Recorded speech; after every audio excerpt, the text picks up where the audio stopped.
সাময়িক বন্ধ থাকবে রূপালী ব্যাংক পিএলসি।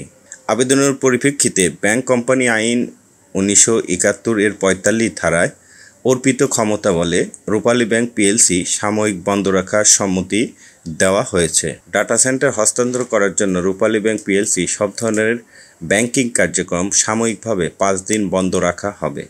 এ বিষয়ে অনুমোদন দিয়েছে কেন্দ্রীয় ব্যাংক। মঙ্গলবার 1 জুলাই বাংলাদেশ ব্যাংকের department of site supervision DOSA বিজ্ঞপ্তি এ তথ্যে জানানো হয়। এই বিজ্ঞপ্তিতে বাংলাদেশ ব্যাংক জানায়, আবেদনের পরিপ্রেক্ষিতে ব্যাংক কোম্পানি আইন 1991 এর 45 ধারায় অর্পিত ক্ষমতা বলে রূপালী ব্যাংক পিএলসি সাময়িক বন্ধ রাখার সম্মতি দেওয়া হয়েছে। এই 5 দিনের মধ্যে কোনো গ্রাহক ব্যাংকে কোনো ধরনের লেনদেন করতে পারবে না। পরবর্তীতে তাদের কার্যক্রম শেষ হলে ব্যাংকিং কার্যক্রম আবার স্বাভাবিক অবস্থায় ফিরে আসবে।